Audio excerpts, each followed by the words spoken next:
l'histoire, la société, sur toutes ses facettes. L'émission qui nous pousse à nous interroger sur notre part de responsabilité, sur tout ce qui nous entoure, le tout trempé dans une belle ambiance, dans une folle ambiance, telle que celle-ci.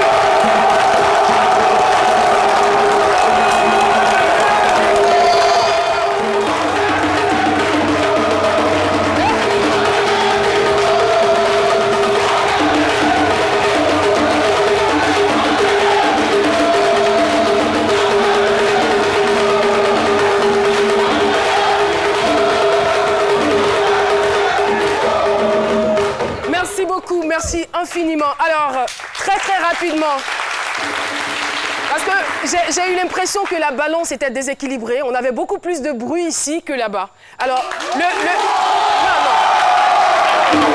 Moi, je suis impartial, je n'ai pas de supporters. C'était quoi le chant?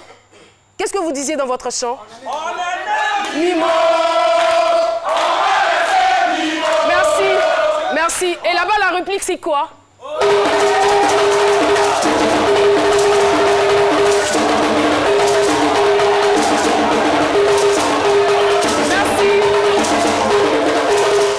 Merci infiniment. C'est donc dans cette ambiance de stade que nous allons évoluer tout le long de cette émission.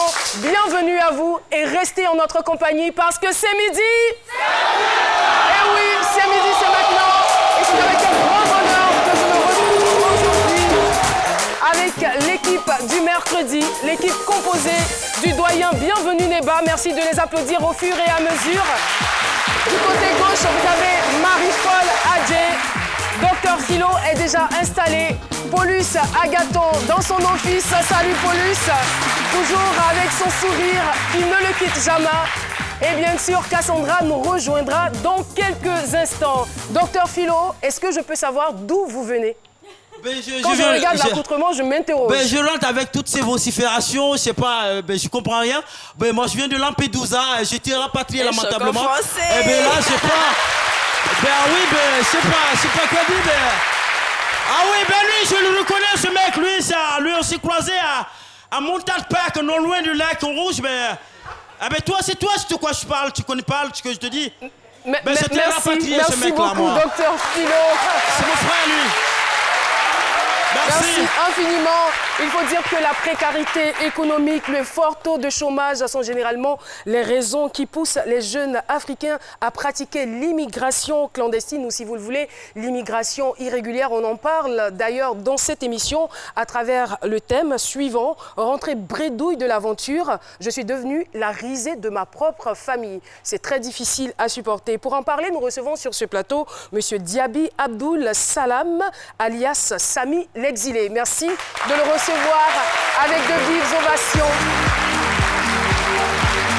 Et voilà. Yes.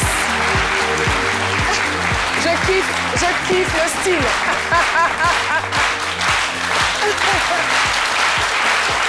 Bonjour et bienvenue sur notre plateau. On est content de vous recevoir. Et vraiment, j'ai aimé le style. Franchement, j'ai aimé le style parce qu'il est artiste. Vous allez le découvrir d'ailleurs dans quelques petits instants. On a vraiment hâte d'en savoir un peu plus sur vous. Mais déjà, on veut vous encourager pour ce que vous avez vécu, pour tout ce que vous avez traversé.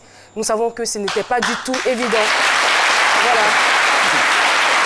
Témoigner, on va dire, notre compassion vis-à-vis de toutes ces difficultés, mais aussi c'est l'occasion de vous dire à vous, en tant qu'invité, que sur ce plateau, nous respectons tous les invités, nous ne les jugeons pas, nous les écoutons, quelle que soit l'histoire, nous écoutons la souffrance des uns et des autres, mais nous ne les jugeons pas et nous ne voulons pas non plus que les téléspectateurs ou les internautes vous jugent. En tout cas, merci de partager ce pan de votre histoire avec nous. Tout de suite, nous partons pour cet élément réalisé par Kwaku.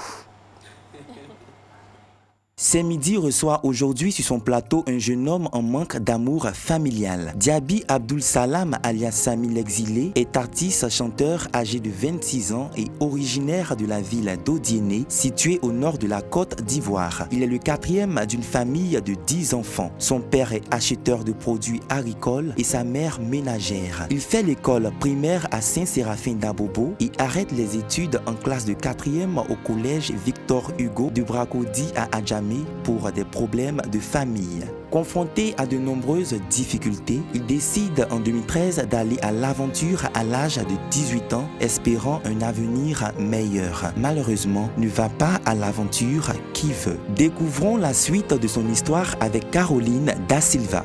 Merci beaucoup, Kwaku Espérance, pour cet élément. C'est mon assistant et voilà, il a donc prêté sa voix pour ce portrait.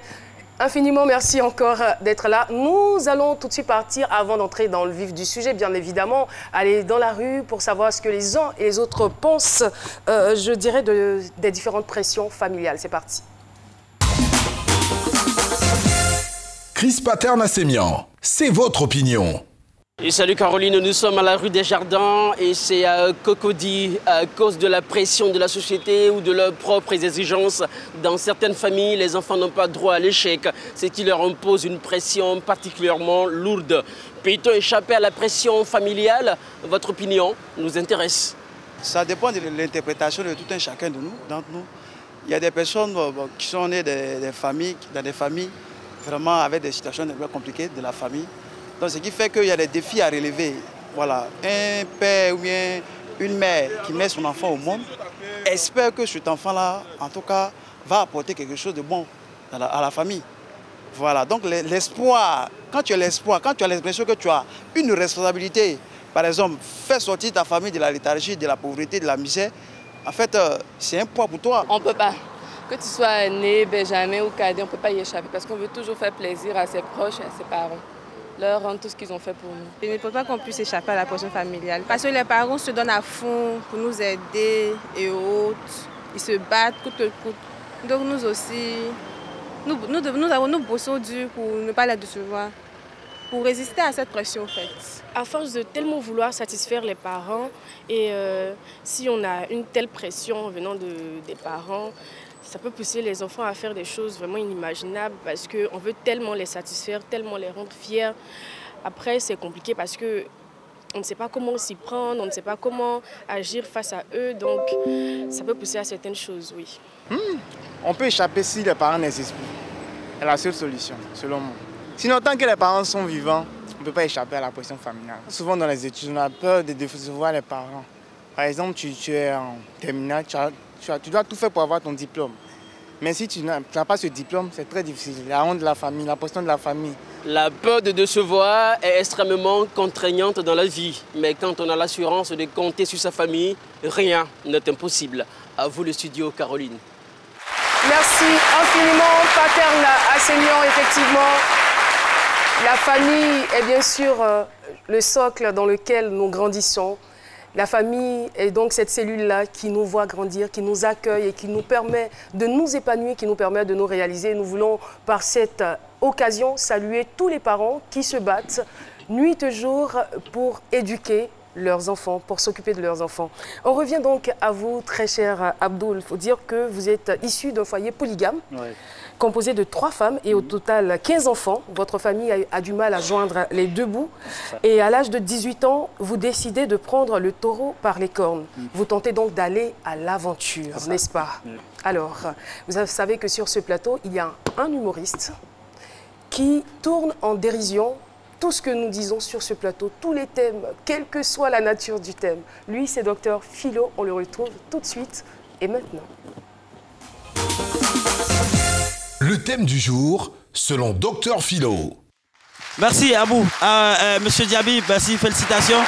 Ce que je veux dire, c'est que cette histoire d'aventure, entrée produit, pression des parents, moi je dis la pression des parents, on ne peut pas échapper à la pression.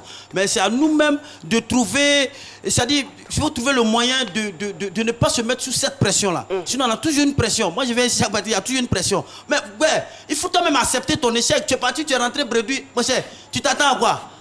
Toi, issu d'une famille musulmane, toi, tu vas rentrer, ils vont t'accueillir avec, je sais pas, un fanfare. Non, non, non, tu as tapé poteau. Avec des bouquets de fleurs. Tu as tapé poteau, il faut accepter que tu as tapé poteau. Si tu veux, appelle toi-même au quartier Potonini. Si tu te moques de toi-même, si tu te voilà, si tu te moques. Mais si tu te moques de toi-même, qui va avoir le moyen de te moquer? C'est comme tu es en train de passer devant un marché à vélo. Quand tu tombes, tu sais que les gens veulent se moquer de toi. Toi-même, tu le regardes, tu fais vraiment ici, tombé, rier. Personne ne va se moquer de toi encore. Donc, il faut accepter cela. Et l'aventure, J'ai aimé cette phrase d'Espérance qui dit que l'aventure ne va pas à l'aventure qui peut. Mais c'est ça. L'aventure, c'est quoi? L'aventure, c'est quelqu'un.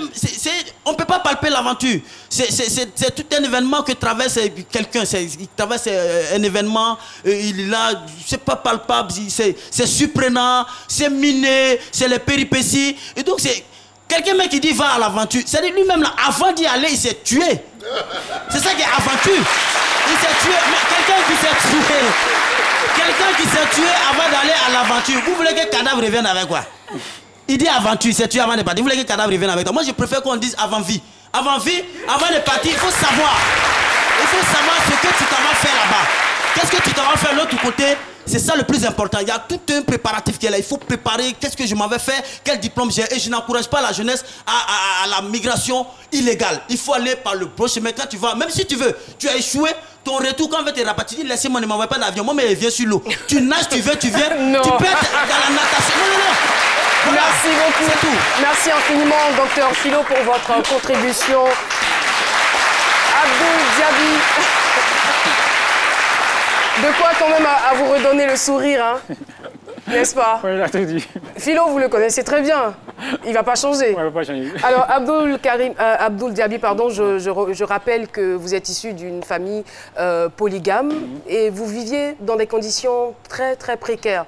Alors, vous décidez de vous battre. Vous décidez d'aller à l'aventure pour subvenir aux besoins de vos parents. Mais ce que je veux savoir, c'est comment est-ce que vous avez eu les moyens pour le faire, puisque vous étiez encore un élève en classe de 4e et que vos parents n'avaient pas les moyens?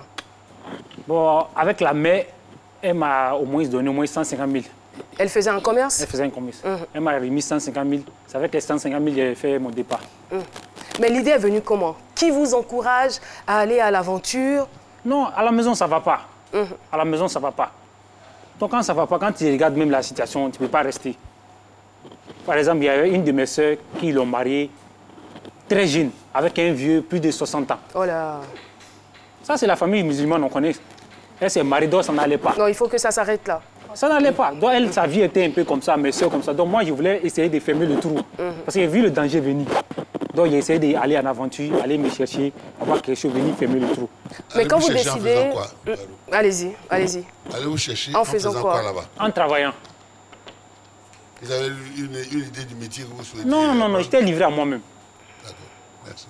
Et qu'est-ce qui vous disait en fait que là vous allez aller, là, ce serait rose? Ce serait mieux qu'en Côte d'Ivoire? Bon, il y avait un correspondant en Algérie qui jouait au sport là-bas au basket. C'est lui qui vous a motivé? Voilà. Et vous aussi, vous jouez au basket à l'époque? Moi, je jouais au basket avec l'équipe de Victor Hugo à Djamé. Donc je me suis dit, s'il arrive là-bas en faisant le sport, ça va donner quelque chose, je vais essayer de fermer le trou que le vieux n'a pas pu faire. Et là, vous allez donc passer par le Burkina, ensuite vous vous retrouvez au Mali, finalement en Algérie, vous allez passer 4 ans. Est-ce que vous pouvez nous raconter un peu ce que vous avez vécu pendant ces 4 ans en Algérie? Quand tu quittes d'abord tes frontières, d'abord les frontières de ton pays, c'est autre monde, tu vas rentrer dedans. Au Burkina d'abord, ça va un peu, au Niger. Quand tu dépasses Niamey, tu rentres dans un autre monde. La chaleur d'abord, tellement il fait chaud. Il n'y a pas de la bouffe là-bas, il n'y a pas Garba, il n'y a pas Bon Dabali là-bas. Non, c'est la c'est la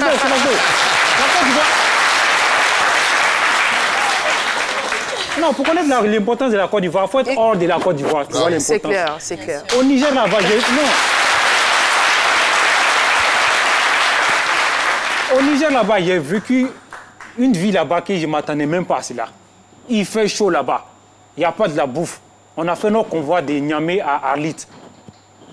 On a pris les bidons de 4 litres remplis avec du pain. On a pris ça, mis ça dedans. Prendre la route. Quand vous dites on, c'est-à-dire que vous étiez plusieurs. Voilà, c'est un convoi. Et c'était tout organisé. Voilà.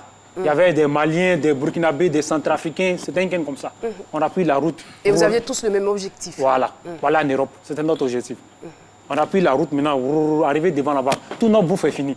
Vous avez une idée du nombre que vous étiez, pardon, excusez-moi.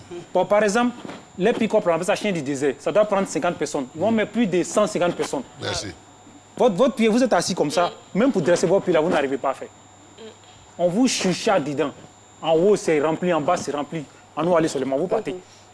On allait dans le Sahara. Bon, on ne sait pas où on va, mais on va quand même. On est arrivé devant là-bas maintenant. Il y a le groupe des rebelles qui nous a attaqués aussi. Avec des armes, tout ça là. Ces jours-là. Au niveau du Mali? Non, entre Niger et l'Algérie. Et l'Algérie, entre le Niger et l'Algérie. Dans le Sahara là-bas. C'est ce jour-là, j'ai parlé avec Dieu. Fafa. Non. Quand il dit j'ai parlé avec Dieu, c'est la foi qu'un aventurier a. Ah, ok. Un pasteur n'a pas ça, même un imam n'a pas ça. Bon, ça c'est quand même... C'est quand même à vérifier. Je veux dire que c'est face au danger. C'est face au danger que des fois on se découvre une fois énorme. Ces jours, j'ai parlé avec Dieu. Il dit Dieu, n'a pas dit quand on te parle, tu prends la parole, tu mets à côté.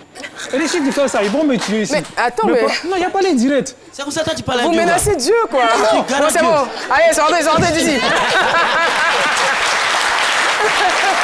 Bah non.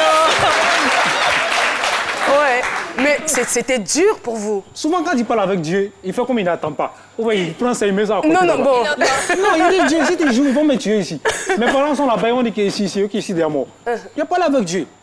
Mais quand il parle souvent, quand tu es dans ton sincère là, il prend ça au sérieux. Ah, d'accord. Non, quand il a parlé avec Dieu aussi, il a compris.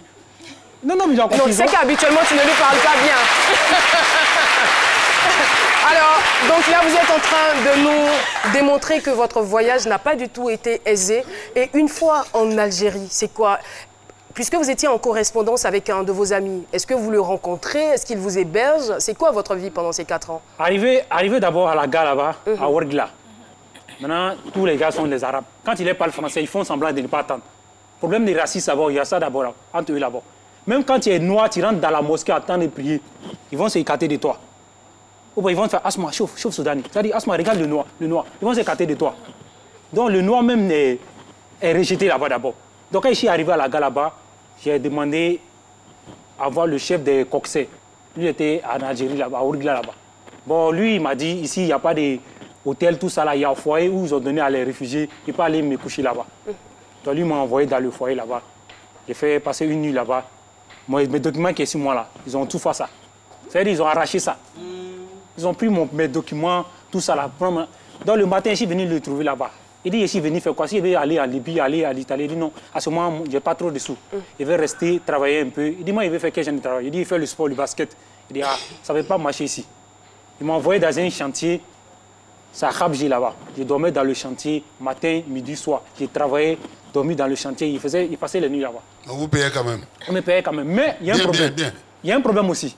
Quand tu vas là-bas, si c'est un noir qui a découvert le job pour toi, si tu es payé à 10 000 francs, il va couper au moins 3 000 ou 3 500. Lui, mais il va empocher le reste. Il te donne 3 000? 3 000, lui, mais il empoche le reste. Et à aucun moment, toute cette souffrance, ça nous a donné envie de rentrer en Côte d'Ivoire. Parce que vous avez fait quand même 4 ans, c'est énorme. Tu ne peux pas rentrer, venir voir, rester, venir voir la même chose qu'elle a. Parce que le père a laissé la mère, elle est couchée dans un coin là-bas, les frères sont là. Donc son soutien, c'est toi. C'est pas facile, hein, mais il y a des choses à te faire tes yeux. Donc j'ai travaillé de temps en temps, il envoyé les 10 000 dinars, 100 000 dinars, il a envoyé ça à l'Algérie. Et puis il essayait de me... Mais est-ce que vous racontiez un peu à votre mère votre souffrance là-bas? Les difficultés que vous viviez, est-ce que vous les racontiez à votre maman? Non, je n'ai pas dit ça à maman, mais à mes amis, mes frères. Parce qu'ils avaient envie de partir. Imaginez, une personne qui n'a jamais attrapé pelle pour mélanger 6 mois va aller se trouver dans un monde où il ne s'attendait pas à ça. On dormait dans un chantier, il n'y a pas de porte, il n'y a pas de fenêtre. On est obligé de dormir dedans. Si la police aussi t'attrape, ils vont te refouler. Vous avez passé l'hiver là-bas? Pardon? L'hiver dans les chantiers sans porte fenêtre? Oui. On dormait là-bas, il n'y a pas de porte, il n'y a rien là-bas. À la Belle Étoile. On est obligé de travailler dans le chantier. Le chef de chantier nous donne la maison aussi. On travaille petit à petit construire. Parce que ça ne va pas chez nous. Et à quel moment vous décidez de revenir en Côte d'Ivoire? Bon, le premier convoi, quand on était avec les gens, ils ont essayé de partir en Italie. Le premier convoi est parti, on a appris qu'ils sont tombés dans la Méditerranée, dans la mer là-bas. Ah, moi j'ai appelé ma mère, j'ai dit, ah, moi je vais aller. Elle dit, non, si c'est pour aller mourir dans la mer là, c'est mieux de te retourner. C'est ce conseil qu'il m'a dit. Si c'est pour aller mourir dans la mer, c'est mieux de te retourner. Donc, un jour comme ça, j'ai pris mes bagages, il dit, il me retourner. Il a dit, non, il faut rester, c'est comme ça. Et ils sont là-bas plus de 10 ans, 20 ans. Ils ne vont pas devant, ils ne vont pas en arrière. Ils sont calés dans le Sahara là-bas. Donc, il a pris mes bagages aussi, et essayé de faire demi-tour. C'était pas facile, mais... Et vous revenez comment? Par voie aérienne ou par voie terrestre? Par la voie terrestre. Cette fois-ci, j'ai passé par le Mali. Et j'ai raconté les rebelles là-bas. Les rebelles qui étaient à faire la guerre même au Mali là-bas. Je les ai racontés dans le Sahara là-bas. Là, c'était un autre cas aussi. Face à les gars là, c'est les rebelles, ils ne s'attendent pas à question. On peut te donner des armes, aller attaquer l'autre côté là-bas. Vous avez encore parlé à Dieu? Non, non, non. Face à la mort. Là, il ne va pas parler à Dieu. Mais j'avais l'impression qu'il y a Dieu qui avait sa main sur moi. J'avais l'impression... J'avais l'impression que Dieu avait sa main sur moi. Parce que ce n'était pas facile. Quand j'ai vu même les rebelles avec les armes dans le Sahara là-bas, non, ils prennent l'argent des gens, ils font... Hey, on nous a envoyé dans une tente là-bas d'abord. Commencez à nous fuir d'abord. Prendre ce qu'on a. On nous a mis dedans un peu de temps, on nous a mis dans nos convois là. On va nous envoyer où on peut aller. Et quand vous décidez de revenir en Côte d'Ivoire, l'ambiance, l'accueil de la famille, vos amis? Bon, d'abord, c'est pas facile. La famille, ça attend à te voir avec de l'argent. Ou à te voir avec... c'est pas comme on dit, quoi. Te voir venir changer les vues comme ça. Mais si oui, tu parce que c'était ça l'objectif. Voilà. Si tu fais 2 jours, 3 jours, une semaine, on voit, il n'y a rien. Ça, chacun commence à rentrer dans son trou. On ne peut pas dire qu'il n'y a rien parce qu'il y a la pub maintenant. Il y a la pub. Les premiers gestes du matin sont essentiels pour bien démarrer la journée. L'eau minérale naturelle Assini participe à votre équilibre et vous maintient en pleine forme. Assini fait partie de vos moments de partage avec vos amis. Assini partage vos instants de complicité en famille. Au sport, au bureau, entre amis ou en famille, l'eau minérale naturelle Assini est présente et partage vos instants de vie. Un produit NBC.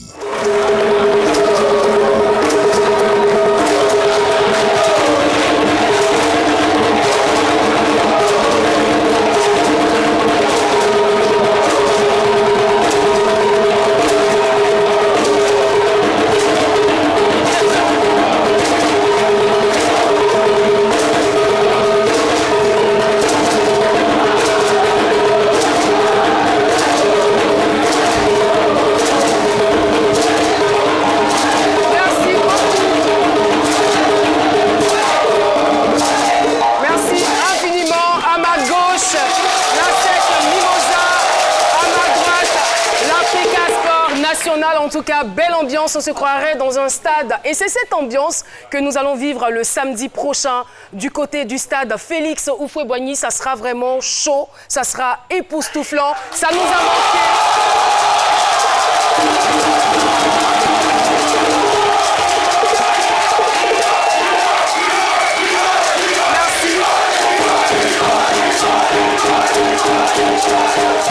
Merci, on bloque tout. Voilà, que le meilleur gagne.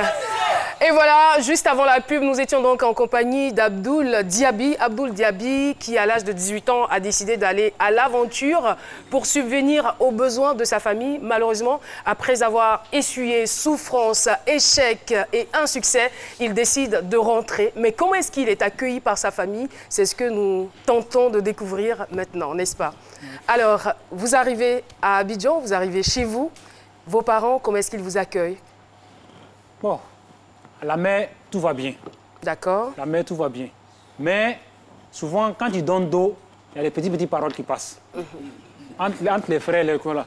On dit, ah, tes amis sont allés là-bas, ils ont pu rentrer en Europe, toi, tu es allé taper poteau. On dit ça dans ton dos. Et une fois, il reste surpris à t'entendre parler de ça. Ce jour-là, ça m'a tué, ça m'a démoralisé. Parce qu'il ne m'attendait pas à ça. Mon objectif, c'était pour aller me battre ou me sacrifier pour envoyer le bonheur dans la famille. Et si tu viens trouver ce genre de paroles dans ta famille, ça ne va pas. Ce jour-là, quand j'ai écouté ça, ça m'a... Vous n'avez pas fait des histoires avec vos frères? Non, non, non, non. Parce qu'il a tourné un peu... Tu sais, je connais mon objectif. Et vous-même, avant de partir, parce que généralement, c'est ce à quoi on assiste dans les quartiers. Avant de partir, faites le malin déjà, tout. Qu'est-ce que vous disiez à vos amis avant de partir? Bon, avec mes amis, je disais, il va aller là-bas, aller jouer, rapporter quelque chose. Puis mais c'est vous-même. Comment vous pouvez dire ça à tout le monde d'abord avant de partir? Si tu n'as pas encore réussi. Peut-être c'est ce qui provoque ces moqueries là, au fait. Au moins aux membres de la famille. Eh bien, on a besoin aussi des réactions des internautes. Paulus Agathon, qu'en est-il? Alors Caroline, on y va pour une série de 3 messages sur la page Facebook. Alors une question qui émerge du message de Tinoufa Jean-Cyril, il souhaiterait savoir si vous n'aviez pas connaissance des différents messages de sensibilisation concernant les expéditions clandestines. On a ensuite Marc l'Arabe. Il dit force et courage à vous. Ni votre famille, ni personne ne comprendra ce que vous avez vécu. Mais est-ce qu'à un moment, vous vous êtes demandé ce que vous auriez pu faire avec les 150 000 francs, étant en Côte d'Ivoire? Ouais. Oh, les 150 000 francs, d'abord, il y a un trou qui est là. Il y a un grand trou qui est là. Si tu as fait comme ça, d'ici une semaine, là, tout va finir. Non, ça dépend. Il y a des gens qui ont commencé un commerce avec 50 000 francs. Non, moi, j'essaie de 12 mois, je viens. Il y a un gros trou qui est là. Donc, pour avoir les 150 000 francs, ce n'était pas facile d'abord.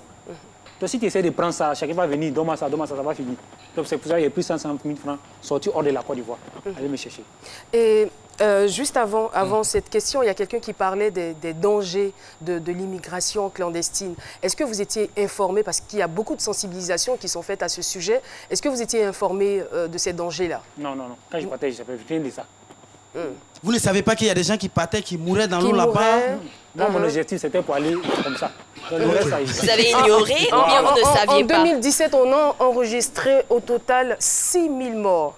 En 2018, on a enregistré 2000 morts du côté de la Méditerranée. Et les campagnes de sensibilisation sont de plus en plus présentes partout, à la télé, partout dans les radios. Mais on ne sait pas. On ne sait pas d'où est-ce que les jeunes gens tirent leur courage. On ne les blâme pas. Mais en même temps, vous avez eu beaucoup de chance. Parce que vous auriez pu quand même perdre votre vie là-bas. Vous auriez pu être parmi ces 6 000, ces milliers de personnes qui y meurent. Mais vous êtes revenus et c'est déjà ça l'essentiel, c'est le plus important. Alors, maintenant que vous êtes de retour, maintenant que vous subissez les railleries de la famille, des amis, que les gens se moquent de vous, ça vous met dans quelle position? Ça vous met dans quelle posture? Vous vous dites quoi? Qu'est-ce que je fais? Je baisse les bras, j'attends de me remettre peut-être psychologiquement ou je fonce? Bon, au début, c'est pas facile. C'est pas facile. Vous êtes là depuis septembre? Oui, depuis septembre. Septembre 2019, ça fait 3 mois que vous êtes là, d'accord. Au début, c'est pas facile. Mais je ne baisse pas les bras quand même. Parce que je suis un brouillé. Donc, j'ai mes petites activités aussi, j'ai essayé de faire. Essayer de mettre les choses en place ici. Quel genre d'activité, par exemple? Par exemple, j'ai fait la musique. D'accord. J'ai fait la musique. Ah, mais la musique aussi, hein, ça prend du temps des fois. Oui, essayer de sensibiliser aussi la jeunesse. Posez la question à Kérosène, il vous dira. Il est passé par la galère. Ah, ça c'est vrai. Ouais. Et puis, je travaille dans un restaurant aussi, en tant qu'un pizzaïro. C'est ça, pizzaïro. Ça veut dire quoi? Ceux qui font les pizzas. Ah, d'accord. Et ça va, vous arrivez à gagner un peu d'argent quand même? Bon, avec ça, j'arrive à payer mes factures et faire mes petits trous de ma mère quand même. Ah, c'est gentil, c'est bien. C'est bien, vous êtes un bon enfant. Oui, justement, je voudrais savoir, est-ce qu'aujourd'hui, vous nourrissez toujours cette envie de repartir? Ou c'est fini? Repartir, traverser le Sahara encore. Jamais. On est celui qui a vu la panthère et celui qui n'a pas vu n'ont pas la même manière de courir. Ça, c'est vrai. Ah, moi, j'ai vu. Et quelle est la position de votre père par rapport à votre retour? Est-ce que ça va, tout va bien, il vous a pardonné? Bon, lui, avec moi, actuellement, ça ne colle pas trop. Parce qu'il a jeté ma mère de côté, prend une autre femme, partir avec ça. Donc moi aussi, c'est ma mère que je préfère. Parce que la souffrance qu'elle a fait là, je ne vais pas la laisser dedans comme ça. Mon objectif, c'est ma maman. Ce qu'il dit à tous mes frères aussi. Mais vous savez que vous n'êtes pas venu seul au monde. C'est vrai, ça c'est vrai. Il y a eu papa, il y a eu maman. Ça c'est vrai, que mais vous soyez là. Regardons les choses en face.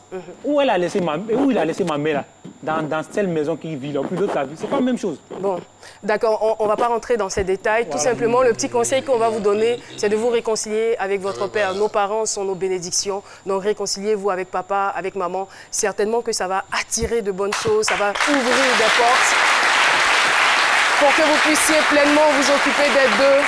Voilà, alors... C'est la minute du doyen. Plus de questions. Les questions s'arrêtent tout de suite et on donne la parole au doyen. Bienvenue les bars.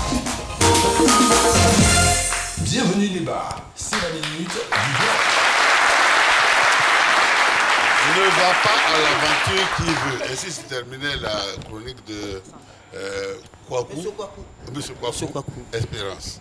Oui, ne va pas à l'aventure qu'il veut. Certes, c'est pas bon de vivre en vase clos, de rester chez toi. Mais pour sortir, il faut prendre des précautions. Aller ailleurs, il faut prendre des précautions. Il faut s'entourer vraiment de précautions pour ne pas aller souffrir. Il faut faire ses papiers et suivre la voie légale pour y aller. Il faut savoir ce qu'on va chercher. Il ne faut pas se laisser berner par ceux qui y sont, qui vous disent que tout est rose. Vous savez comment ils font? Ils vivent la galère, ils achètent un beau costume, ils font une photo, ils vous envoient en vous disant c'est beau ici. Vous avez vu la preuve, l'autre a disparu. Vous ne l'avez pas vu. L'Europe a ses propres problèmes. C'est attirant tout ça, mais ils ont leurs propres problèmes. Donc de plus en plus, les frontières sont fermées. Parce que sa destination, c'était l'Allemagne. Oui, surtout quand on n'a pas de qualification. Les destinations, les frontières sont fermées, on ne peut pas passer. Je voudrais dire un mot aux parents. Parce que certains parents encouragent leurs enfants à faire ça. C'est cela. Il faut que vous sachiez que, vraiment, ici, là, c'est bon. Hein. Ici, là, c'est bon. Il ne faut pas encourager les enfants à partir. Hein? Parce que ici, on peut dormir chez un cousin. Là-bas, il n'y a pas de cousin. Ici, on peut se débrouiller en attendant, on peut manger chez quelqu'un en attendant de trouver du travail. Là-bas, il n'y en a pas. Donc, il ne faut pas encourager les enfants à partir parce que la réalité, c'est que là-bas, c'est difficile. Et il y a un adage qui dit, on n'est jamais mieux que chez soi. Merci. Il faut rester chez soi. Merci infiniment. Le doyen, bienvenue Neba.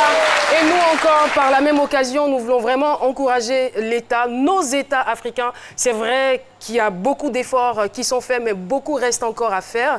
Il faut vraiment trouver des solutions à la précarité économique de la jeunesse. Il faut trouver des solutions au chômage. Il faut pouvoir garantir un climat de paix, parce qu'il y a ça aussi qui fait fuir. Il faut pouvoir se pencher sur l'éducation de la jeunesse. Et il revient aussi à nous, médias, de faire notre part pour que les jeunes puissent savoir qu'en Afrique, on a tout. En Afrique, on a d'énormes richesses. En Afrique, on a du potentiel et on a des potentialités. En tout cas, apprenons à aimer ce que nous avons. Et par ma voix, je voudrais aussi dire aux jeunes qui nous regardent les sommes faramineuses que nous utilisons pour aller à l'aventure. Nous pouvons utiliser ces sommes-là pour créer de petites affaires et prospérer. On peut prospérer, on peut être un enfant du ghetto, persévérer, être déterminé et réussir. Nous en sommes la preuve. Et voilà, on va vous laisser partir, mais on a quand même dit que vous étiez artiste, musicien. Je ne sais pas si on aura l'occasion d'écouter, mais votre chanson dit quoi? De quoi vous parlez dans votre chanson? Bon, Live du Ghetto, c'est un album. Ça contient 10 titres, 12 titres. Bon, ça parle de l'exilé, ça parle du ghetto, de la polygamie. Mon histoire, c'est à peu près ça, quoi, je crois 12. C'est à peu près ça. Et vous dites quoi exactement? Le message? C'est-à-dire attention à toi, quoi. Attention à toi, jeune. D'accord.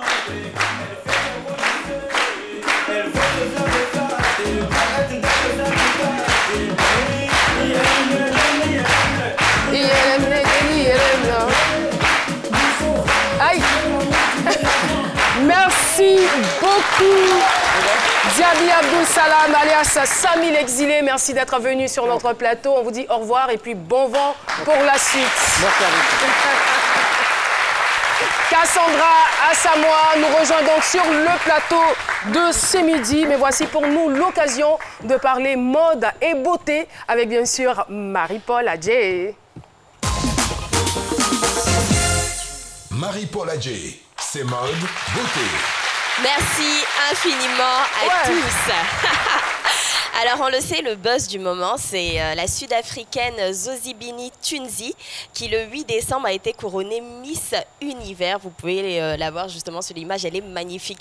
Elle s'est démarquée parmi 90 candidates avec ses cheveux naturels. Et naturellement, aujourd'hui, j'ai décidé donc de parler du cheveu naturel. Elle a dit, et je cite, une phrase très intéressante, elle a dit « J'ai grandi dans un monde où une femme qui me ressemble, avec ma couleur de peau et mon type de cheveux, n'est pas considérée comme belle et il faut que les choses changent aujourd'hui. Les cheveux naturels. » C'est un message très très fort, en effet.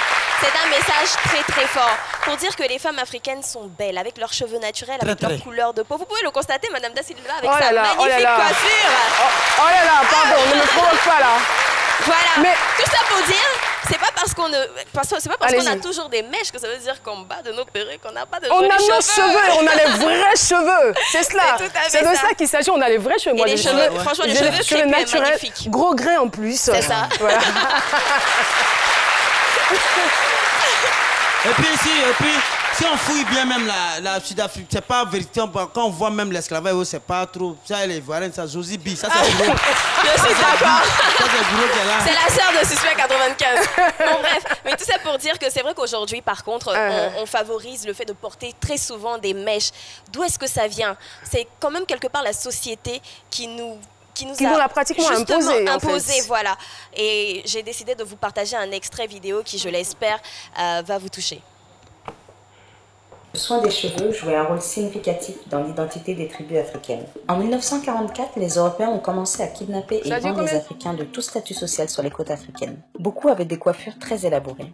Bien que les Européens admiraient la complexité des styles, textures et des ornements du cheveu noir, quelque chose devait être fait pour faire disparaître leur identité et maintenir leur contrôle et leur dépendance. En 1619, Jamestown accueille ses premiers esclaves. Après avoir vécu sur les bateaux pendant 3 mois dans des conditions insupportables, où l'hygiène et les soins des cheveux ne pouvaient pas être effectués, la plupart avaient les cheveux complètement emmêlés à l'arrivée. Ils n'avaient plus le droit de parler leur langue, pratiquer leurs danses traditionnelles et maintenir leurs cheveux dans le style de leur choix. Toutes les cultures africaines et les soins de beauté traditionnels ont commencé à disparaître. Les propriétaires d'esclaves voulaient qu'ils éradiquent leur héritage africain. Ils imposèrent leurs normes de beauté, soit la peau claire, les cheveux lisses et les parures européennes. La peau noire, les cheveux crépus et les traits africains étaient considérés comme repoussants. Les esclaves au teint clair et aux cheveux plus lisses étaient vendus plus cher. Dû à tout ce lavage de cerveau, beaucoup de Noirs ont également développé l'idée que la peau noire et les cheveux crépus étaient moins attirants. Et voilà cet extrait vidéo-là. Pour dire, en fait, selon moi, pour savoir où on va, il faut savoir d'où on vient. Et justement, ça a été fait. Et je veux m'adresser aux parents en disant, si nous, en tant qu'adultes, on a échoué quelque part, il est temps qu'on éduque la génération qui arrive. Nos enfants, apprenez à vos enfants à s'aimer. Dites-leur chaque jour qu'ils sont beaux, avec leurs cheveux naturels, avec leur gros nez. Leur nez épaté, on va dire ça comme ça. Oui, non, j'ai un gros nez, mais bon. Ah bon, hein? Oui. Ah bon? Non, non, vous avez un gros nez. Vous, Marie-Paul Adjé. Non, tout ça veut dire que, en tant qu'Africains, on est beau, on est belle. Apprenons à nos enfants à s'aimer et c'est comme ça qu'on va avoir une génération meilleure. Merci. Merci beaucoup. Et voilà, ce que je voulais aussi ajouter, c'est vrai qu'elle présente aujourd'hui un canon très africain avec les cheveux naturels, avec un teint naturel, tout et tout. Mais il n'y a pas que ça qui a joué en sa faveur parce qu'il y avait d'autres noirs. Il y a eu la pertinence de son message. Donc, pour dire que ajouter peut-être à la beauté physique, il faut avoir de la profondeur, il faut avoir de l'intelligence, il faut avoir de la sagesse. Ce sont des valeurs importantes qui participent de la beauté. Sur ce, nous continuons, si vous me le permettez. Si vous avez terminé, Marie-Paul Adjé, nous allons rester dans le domaine de la beauté et recevoir un styliste. Son nom, c'est Mélène Kofi. Il nous vient de Daloa. Il vient pour nous parler de Daloa Fashion Day. Hommage à Eloi Sessou. Le défilé qui va donc précéder l'entrée de notre invité surprise sur ce plateau.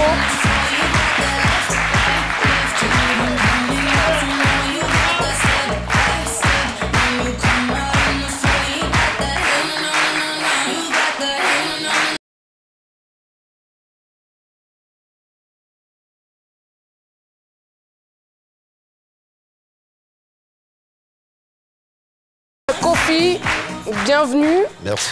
Daloa Fashion Day, hommage à Eloi Sessou et hommage à un grand homme qui nous manque énormément. En tout cas, merci de penser à lui. Ça va se dérouler le samedi 14 à l'hôtel La Grâce de Daloa.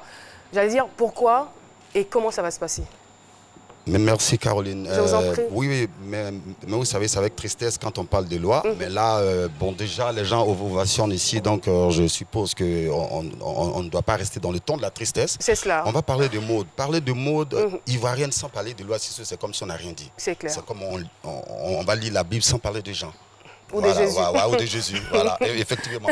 Donc, l'agence plurielle a jugé bon d'organiser une soirée d'hommage à Eloi Sessou, à Daloa. Quelles seront donc les grandes articulations de cette soirée? Les grandes articulations, évidemment, un grand défilé de mode, des grands stylistes qui vont partir d'Abidjan, qui sont effectivement sur le plateau avec moi. Une des filles d'Eloi Sessou, qui est Eloi formée en son temps. Tout à fait. Et lui, c'est M. Olo Kwadji, il est à Yopougon, il est installé à Yopougon. Et moi, je suis le parrain artistique. D'accord. Voilà, il y aura un défilé de mode, il y aura des démonstrations de coiffure, parce que l'association des coiffeurs de Daloa a décidé d'accompagner l'initiative. D'accord, c'est très bien. En tout cas, vous avez tous nos encouragements et nous souhaitons un plein succès à cet hommage. Merci infiniment d'être venu sur notre plateau. Je rappelle que c'est le samedi 14 à l'hôtel La Grâce de Dalois à partir de 20h. Voilà. Merci beaucoup. Merci. Et voilà, nous poursuivons cette émission et si nous faisions un peu de littérature, elle est là, elle s'est installée. Cassandra Assamoah, on la retrouve tout de suite et maintenant. Bonjour 2020. Bonjour 2020 Abidjan, 2 dates. Bonjour 2020 Abidjan, 2 spectacles. Bonjour 2020 Abidjan, 1 lieu. Palais de la Culture de Trècheville, salle à Noumambou. Bonjour le Classico Allez, vendredi 27 décembre. Bonjour le Classico Retour, samedi 28 décembre. Bonjour depuis 13 ans. Bonjour, un concept RTI.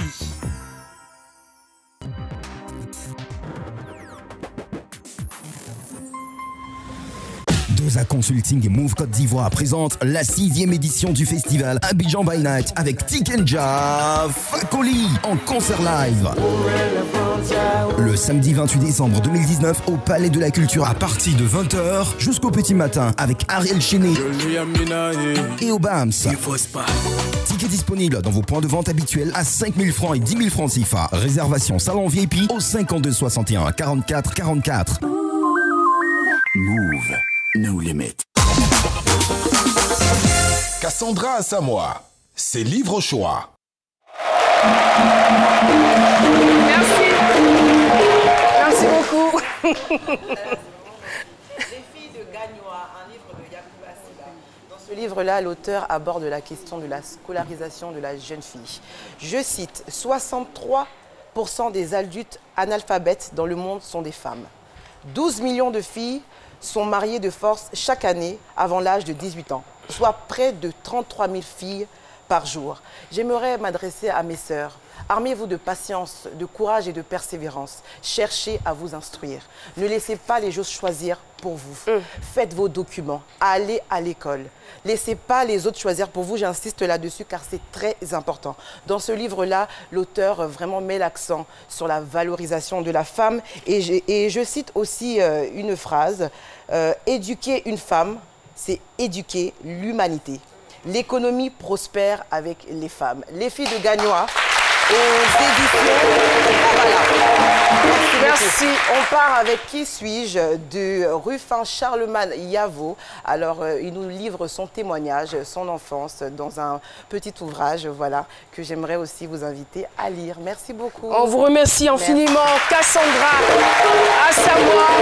Sur ce, nous recevons Anna Yonta Camara, un visage très connu de la télévision ivoirienne. Elle est décoratrice, wedding planner, formatrice, directrice générale de la structure. Bonjour, avec plaisir, nous vous recevons. Bienvenue. Alors très rapidement, avec le temps qui joue contre nous, on va donc parler de ces 20 ans de carrière. Oui, 20 ans de carrière. Wow, ça vous rajeunit pas, hein? C'est vraiment 20 ans de bonheur. Bonheur non seulement pour moi, mais également pour mes clients, pour mes mariés. Et je voudrais... 20 ans, vous avez côtoyé le beau. Oui, 20 ans. En passant par la RTI. Hein, tout à fait. Parce que vraiment, c'est 20 ans avec la RTI. C'est pourquoi je voulais vraiment dire merci à la RTI. Et c'est grâce à... C'est aussi grâce à la RTI que j'ai pu obtenir cette médaille. La médaille Chevalier du Mérite ivoirien, c'était le 8 mars dernier. Exactement. À la Journée internationale de la femme, à Boaké. Oui, à Boaké. Félicitations. Des mains de la première dame. Oh là là. Et donc, pour la promotion de la décoration tradie moderne, c'est pour dire que nous sommes en train d'avancer. Et c'est bon pour nous. Merci à tout le monde, vraiment. Et j'invite tout le monde pour les 20 ans de Beaujou. 11 décembre. C'est le 11 décembre. Voilà, le 11 décembre. Où exactement? L'aventure a commencé le 11 décembre 1999. D'accord. Et nous sommes aujourd'hui le 11 décembre 2019. Ben, merci ça fait 20 ans. Ça fait 20 ans. Félicitations, bravo. Merci. Et bonne continuité. Merci. Alors, l'émission s'achève, mais nous n'allons pas boucler sans remercier ceux qui ont mis l'ambiance dans ce studio. Avant moi, j'aimerais dire merci à Carrément Belle qui m'a habillée. Franchement, voilà, pas faire de commentaires. Et vous avez quelque chose d'autre à dire? Non, ça va. Merci beaucoup. Et merci à l'association des ressortissants de Boaya, Cracro, dans le département de Koufao. région du Gontougou. Nous saluons, bon, on va applaudir ensemble. Nous saluons les supporters d'ASEC Africa et de...